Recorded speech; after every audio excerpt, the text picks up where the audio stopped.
Writer-director na si Ronaldo Carvalho nagsorry na kay Ian Veneracion pero pinanindigan pa rin ang talent fee post. Hindi ako magsusulat ng hindi ko nilinaw ang facts.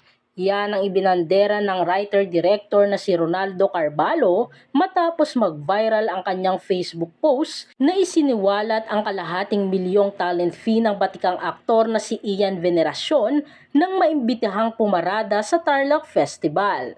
Sa isang recent post, iginiit ni Ronaldo na totoo ang impormasyon na binanggit niya kamakailan lang kaugnay sa naging usapan ng talent coordinator ng Tarlac organizers at road manager ni Ian. Nilinaw rin niya na ang impormasyon na kanyang ibinunyag sa viral post ay mula mismo sa kumpanya na nagsisilbing talent coordinator ng nasabing event. Panimula niya sa FB post, "Diyos ko, kung sino-sino na ang nakisakay at nakisawsaw at the expense of my post. Di mo alam kung mga bobo lang talaga ang mga ito na nagsasalita ng di naman nabasa ang buong post.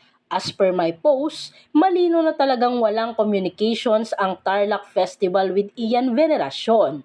Hindi talaga sila ang nakikipag-usap. They hired a private company as talent coordinator as per this advisory.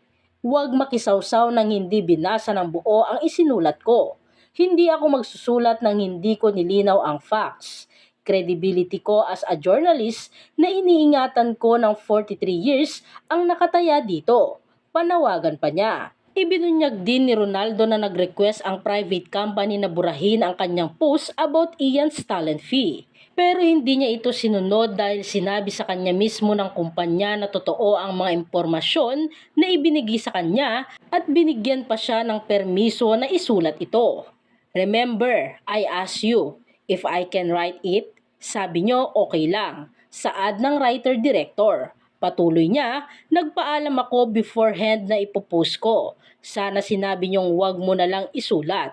Off the road na lang. Hindi ko sana isinulat."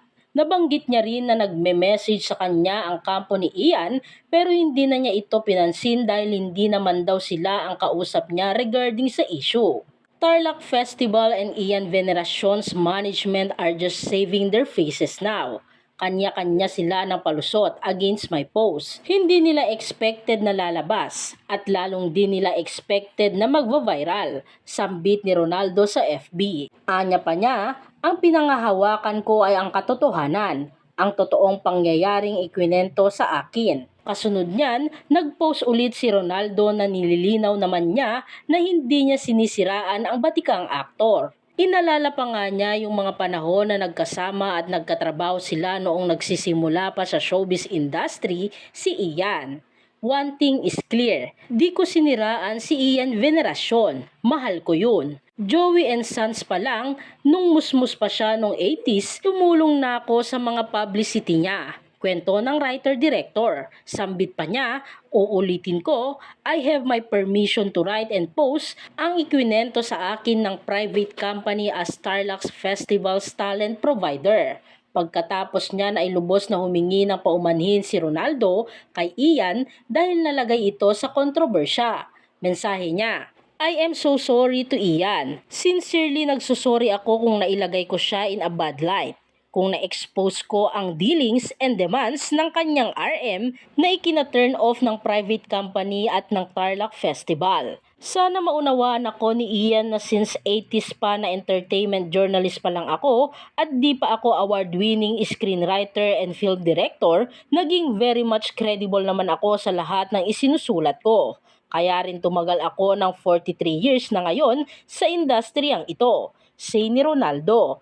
Anya pa, "Nagsusorry ako ng buong puso kay Ian kasi nailagay ko siya sa alanganin. Sincerely, I regret that." Bagamat nagsisi siya sa naging resulta kay Ian ay hindi naman daw niya babawiin ang kanyang naisulat dahil ito raw ang pinanghahawakan niyang katotohanan base sa mga sinabi sa kanya ng private company. "But I will not retract what I have wrote. It's a true story na ikwinento sa akin eh. Credibility ko na as a writer na iniingatan ko ng 43 years ang nakataya dito. Wala akong masamang intensyon." Buong pahayag ni Ronaldo Carvalho.